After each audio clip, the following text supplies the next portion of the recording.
While a very few in India would actually know this Kolkata-based guitarist and music composer, Amyt Datta has perhaps transcended from being just a guitarist to an explorer of sounds and a philosopher amalgamating life and music. You know what, there are a million songs from the same 12 notes. How?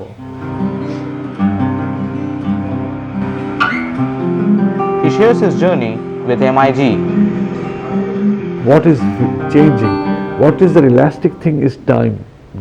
The time between what we hear is not the notes really.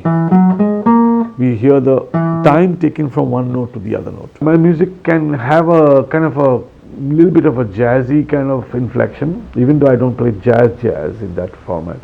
And it could sometimes have some kind of Indian essence, even though again I don't play Indian music, I know nothing about Indian music, it's too deep.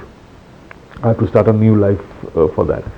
But I'm kind of able to put it together and make one sound which is what I call like a one world sound. Usually people use sound, but I could use this. It's got a, it raises a question, is it Indian or what, you know?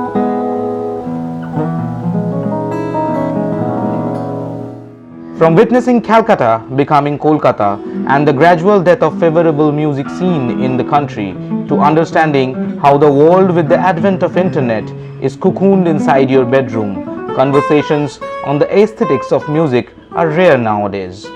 Why India is a challenging space for pursuing music as work and passion, Datta has perhaps the most apt and insightful answers.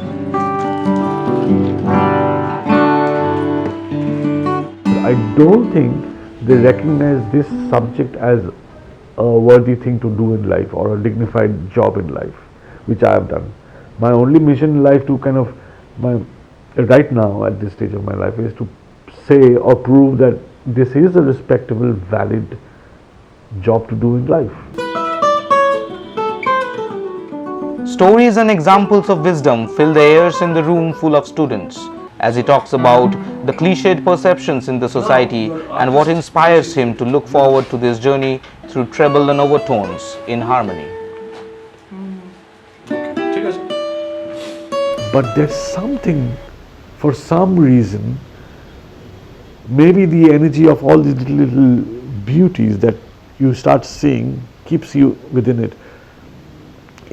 Even if no one ever hears me ever again, but I will still do this, you know, and that's the path that I've chosen, but that's the path that I will walk, you know, and will walk it on my own terms.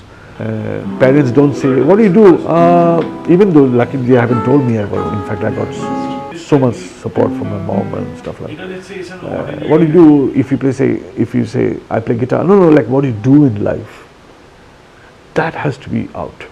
One little fact that I remember that changed my life forever is when I was 11 or 12 in my old house, in the big hall room in the living room, there was a guitar on a chair like this, kept like this, an old Hawaiian guitar, and it hardly had strings. I think it had just 2 or 3 strings missing, but it definitely had the 4th string on, I remember. And I was just kind of playing around on the floor, and I crawled and I did this, and I still remember the feeling on my tip of my finger, and that's why somewhere zapped in my head and I said, this is what I want to do. You know, I still carry that feeling. I don't know if I can express it, but I still know the touch and what it felt like. 4th string, still I can hear it, and that changed my life forever.